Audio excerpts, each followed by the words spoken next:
ধ্রুবের যদিও কর্মমিশ্রা ভক্তি, তথাপি তিনি যখন এত কঠোর সাধনা করলেন, দেবতাগণের সিংহাসন টলে গেল,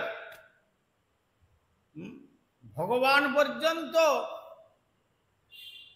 সেখানে তাকে দর্শন দেওয়ার জন্য তিনি চঞ্চল হয়ে পড়লেন। একটা 5 বছরের ছেলে বাঘ, সিংহ, গন্ডার, হস্তি মধুবনে জড়িয়ে ধরে বলছেন, তুমি কি আমার সেই পদ্মপলালোচন হরি? কেন বিমাতা বলেছেন পদ্মপলালোচন হরির আরাধনা করে তোমাকে আমার গর্ভে জন্মগ্রহণ করতে হবে, তারপরে তুমি তোমার বাবার কোলে বসার অধিকার পাবে, বা তোমার বাবার পরে সেই পিতৃসিংহাসন, রাজ সিংহাসন লাভ করতে পারবে। এইটাই তো কথা ছিল। এই জন্য জোর করে অপমান করে তাকে তার পিতার স্বামীর কোল থেকে তাকে ছুঁড়ে ফেলে দিয়েছিলেন তার বিমাতা।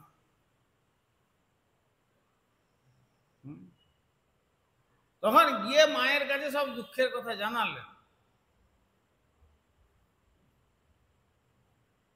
ধ্রুবের মায়ের নাম কি ছিল?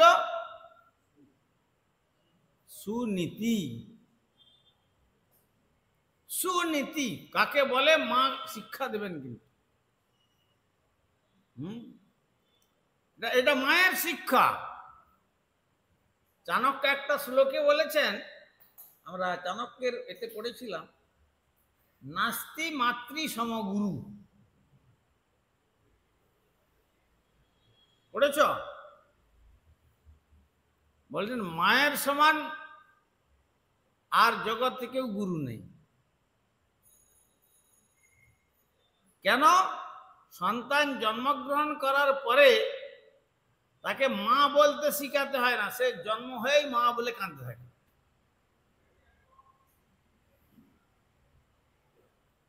কিন্তু তার যে পরিচয় তার বাবার থেকে, হ্যাঁ, এই জন্য বায়োডাটাতে পিতৃ পরিচয়টা চায়, কিন্তু প্রকৃত পিতা কে সেটা একমাত্র মাই সন্তানকে জানিয়ে দেন, পিতৃ পরিচয়। কেন না, মা যদি না জানান তাহলে সন্তানের জানার কোনো ক্ষমতা নেই যে কে আমার পিতা। এই জন্য জগতের ক্ষেত্রে চাণক্য এই কথাটা বলেছিলেন।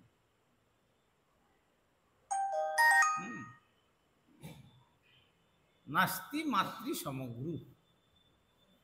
কিন্তু পরমার্থ জগতে আবার অন্যরকম। যে মাতা শুধু এই পিতা নয়, পরম পিতার সঙ্গে সংযোগ ঘটাতে না পারেন, মাতা নশস্যা, তিনি মাতা হওয়ার যোগ্যা নন।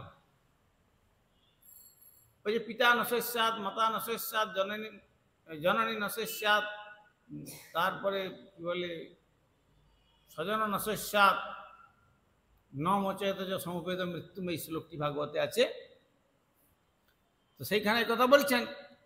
কিন্তু যেহেতু সুনীতি, তখন তো ছেলেকে কোলে নিয়ে তিনি বলতে পারতেন, বিমাতার বিরুদ্ধে কিছু বলতে পারতেন। সাধারণত বিমাতা যাদের একটির বেশি পত্নী থাকে তাদের সঙ্গে মোটামুটি পত্নীতে প্রায় কলহ লেগেই থাকে, আর সেই সমস্ত কলহ সেই স্বামীকেই প্রায় শান্তির পরিবর্তে অশান্তি ভোগ করতে হয়।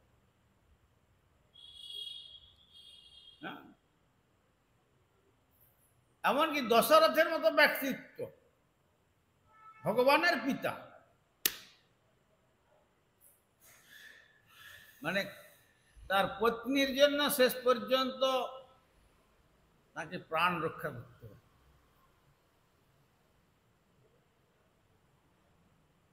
এটা কম কষ্টের কথা যে আমার প্রাণ প্রিয় রামচন্দ্রকে আমি রাজা করব। আজ এই সন্ধ্যার সময় অধিবাস কার্য শেষ হয়ে গেল, কাল সূর্যোদয়ের পরে রাজ সিংহাসনে আসীন হবেন, আর ঘরে গিয়ে কোপ ভবনেতে গিয়ে কইকেয়ীর মনোভাব দেখে বললে, কি ব্যাপার, তোমার এত দুঃখ কেন, আনন্দ হওয়ার কথা। মনে আছে তোমার যে বিস্ফোটক হয়েছিল? বিস্ফোটক মানে কিরকম, সেটা যাকে বলে অনেকগুলো মুখ হয়। বিস্ফোটক খুব মানে খারাপ জিনিস, মানুষ সাথে মরেও যায়।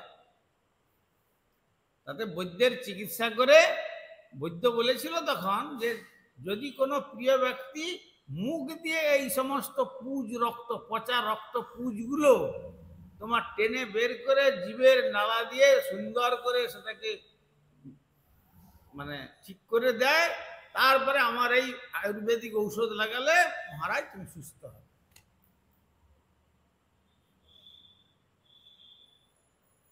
আর আজ আজ আমার পুত্র বাদ পড়ে গেল, আর কৌশল্যার পুত্র রাজা হয়ে যাবে, সে কথাটা মনে আছে? তখন তুমি যে বর দিবে বলেছিলে, কি বর বলো তাহলে? বর রঘুকুল রীতি সদা চলিয়ে আই, তুলসীদাস বলছেন রঘুকুল রীতি সদা চলিয়ে আই, প্রাণ যায় তো বচন না যায়। কি বলো তুমি, কি বলতে যাচ্ছ? রঘুকুল এইটাই রীতি, রঘুবংশে মানে সূর্যবংশে, যে প্রাণ যাবে কিন্তু কথা টলবে না, তার জন্য যদি প্রাণ বিয়োগ হয়ে যাবে।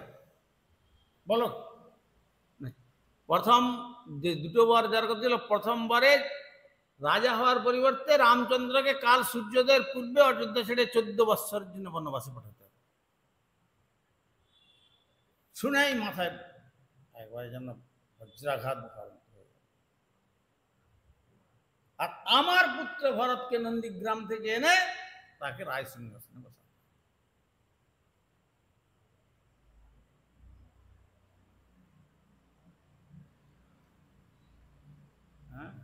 কিন্তু কইকেয়ীর এটা সুনীতি সে বুঝতে পারলো না। সুনীতি কি বললেন? সুনীতি বললেন ছেলেকে তৈরি করার জন্য, ছেলের ভবিষ্যৎটাকে ভালো করার জন্য বললেন, তোমার মা যে কথা বলেছে, ছোট মা ঠিক কথাই বলেছে। পদ্মপলালোচন হরি এতদিন পর্যন্ত আমিও তোমাকে বলতে পারি নাই, বরং তোমার ছোট মা যে কথা বলেছেন, পদ্মপলালোচন হরির আরাধনা করলেই প্রকৃত মঙ্গল হয়। কোথায় পাওয়া যাবে? মায়ের পাছে মায়ের বিরোধিতা করলে ছোট মায়ের একটা শত্রুভাব সন্তানের অন্তরে জেগে যাবে, আর প্রথম থেকে যে শিক্ষা দেওয়া হবে সেই শিক্ষাটাই ছেলে গ্রহণ করবে, পরবর্তীকালে মায়ের উপরে ওই নীতি আরোপ করবে।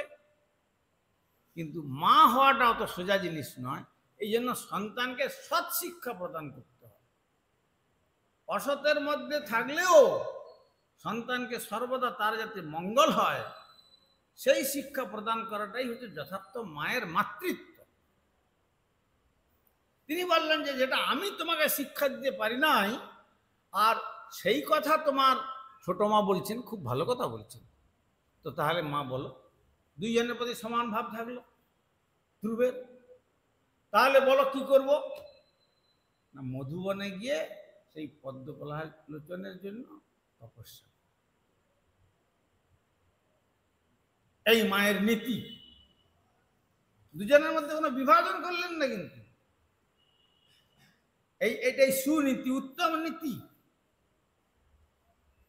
শত্রুতা সৃষ্টি করলেন না, বিভাজন কোনো সৃষ্টি করলেন না, মনের মধ্যে বৈরীভাব সৃষ্টি করলেন না, অথচ পুত্রকে বললেন হ্যাঁ ঠিক আছে, পদ্মপলালোচন আরাধনা করে, যেটা আমি তোমাকে আমার উপদেশ দেওয়ার কথা ছিল আমি দিতে পারি নাই, কিন্তু তোমার ছোট মা তোমাকে দয়া করে সে কথা বলেছেন, খুব ভালো কথা। বাস ধ্রুব তখন তার ক্রন্দন আর করলেন না, মনের যত দুঃখ ছিল বরং আর আনন্দিত হয়ে গেলেন, আনন্দে মধুবনে চলে গেল। কঠোর তপস্যা, বাঘ সিংহ সব তাদেরকে দেখছেন জড়িয়ে ধরে বলছেন, তুমি কি আমার সেই পদ্মপলালোচন হরি আমার ছোট মা বলেছিলেন? তখন দেখুন আত্মস্বরূপে তারাও জবাব দিয়ে দিচ্ছে, কৃষ্ণ ভক্তের সর্বদেব বন্ধুতা, সকলেই তার শত্রুতা করে না। তখন বাঘ বলছে না, তাহলে তুমি যাও। সিংহও না বলছে, জন্তু জানোয়ার না বলে দিচ্ছে। এইরকম আরতি দেখে ভগবানের আসন চলে গেল।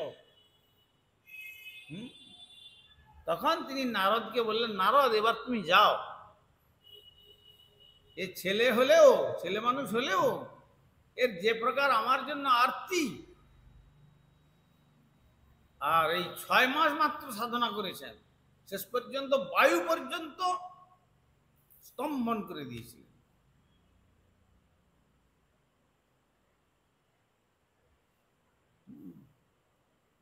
যার শ্বাস গ্রহণ করব না পর্যন্ত। তখন নারদ ঋষি বিনা যন্ত্রে নাম করতে করতে এলেন, আর তখন নারদকে দেখে বলছেন, আপনি কি সেই আমার পদ্মপলালোচন হরি? তখন বলছেন, নারদ বলছেন, না আমি তা না। তাহলে তুমি যাও, তোমার কোনো কথা শুনবো। বলে না, পদ্মপলালোচন হরির সন্ধানটা দেওয়ার জন্য আমি তোমাকে এসেছি। বলে তাহলে বলো, ওং নমো ভগবতে বাসুদেবায়, এই মন্ত্র তুমি জপ করো। জপ করতে ভগবান একবারে গরুর পৃষ্ঠে আরোহণ করে, কোন রকম ছদ্মবেশে নয়, নিজে একবারে চতুর্ভুজ মূর্তি ধারণ করে এসে গেলেন গরুর দিন। দর্শন পেলেন, পরমানন্দ লাভ করলেন। বরং গুরু বর প্রার্থনা করো, তুমি যে জন্য এত কঠোর সাধনা করেছ। তখন তিনি কি বললেন, ঠাকুর যে দর্শন পেলাম এই জীবনে তো কোনোদিন দর্শন পাই নাই, আর আমার ছোট মায়ের দয়াতে তাই তোমাকে দর্শন পেয়েছি। স্থানাভিলাষী তপস্বিত হম, সত্যি আমি স্থানের অভিলাষ নিয়ে তোমার তপস্যায় আমি পবিত্র হয়েছিলাম। মায়ের, ছোট মায়ের স্মরণ করছেন, কিন্তু ত্বং প্রাপ্তবান, তোমাকে পেলাম। কে তুমি? দেব মুনীন্দ্র গুজ্জম, দেবতাগণ যার দর্শন পান না, মুনি ঋষিগণ তো পান না। ভগবান বলছেন, দেখো তা তুমি আমার কথা বললেও কি হবে, আমি যখন এসেছি তোমাকে বর দিয়েই ছাড়ব। তখন ভগবানের উপরে কথা বলছেন, তাহলে তুমি কি এত নিষ্ঠুর? তোমাকে দর্শন পেয়ে আরো আমি সামান্য পিতৃসিংহাসন লাভের জন্য ওই বর চেয়ে নেব? বলে আমি বর তোমাকে দেবই, তুমি তো বর প্রার্থনা করার জন্যই তো তপস্যা করেছ। তখন ধ্রুব বলছেন, আচ্ছা ঠাকুর তুমি বলো, তোমাকে একটা কথা বলি। একটা দুগ্ধপোষ্য বালক সামান্য একটা কাঁচের টুকরো নিয়ে খেলতে খেলতে হয়তো ঘাসের জঙ্গলে হারিয়ে ফেলেছে, হারিয়ে সে ঘাসে ওই কাঁচের টুকরোটা অন্বেষণ করছিল, কিন্তু অন্বেষণ করতে করতে একটা স্পর্শ মণি পেয়ে গেল, দিব্যরত্নম, কাচং বিচিন্নম ইব দিব্যরত্নম। তাহলে সে ছেলেটা সেই কাঁচের দিব্যরত্নটাকে ফেলে দিয়ে কি কাঁচের টুকরোটা নিয়ে ঘরে যাবে, না কাঁচের টুকরোটার অন্বেষণ না করে সেই দিব্য স্পর্শমণিটা নিয়ে যাবে? তখন ভগবান বলতে বাধ্য হলেন যে না, সে কাঁচ টুকরো তো ক্ষতবিক্ষত করবে, সে স্পর্শমণিটাই নিয়ে যাবে। বলে আমি তো সেইটাই বলছি, সংসার রূপী কাঁচের টুকরো যেখানে কেবল ক্ষতবিক্ষত, কাম ক্রোধ লোভ মদ মোহ মাৎসর্য হিংসা দ্বন্দ্ব বিবাদ বিসম্বাদিত পরিপূর্ণ, এইরকম সর্বপ্রকারে সর্বসময়েতে জর্জরিত করে মানুষকে, সংসারী জীবকে যে সংসার, আর তোমার চরণ কমল রূপী দিব্য স্পর্শমণির সন্ধান পেলাম, আর এই চরণ বাদ দিয়ে আমি আবার সেই সংসারে ফিরে যাব? স্বামীন কৃতার্থস্মিন বরং ন যাচি, আমি কৃতার্থ, আর আমি কোনো বর প্রার্থনা করি না। এই জন্য বলছেন দিয়মানং নাগরিন্নন্তি বিনামত সেবনং জানা, আমি দিতে চাইলেও তারা গ্রহণ করে না। এই হচ্ছে ভক্তির লক্ষণ।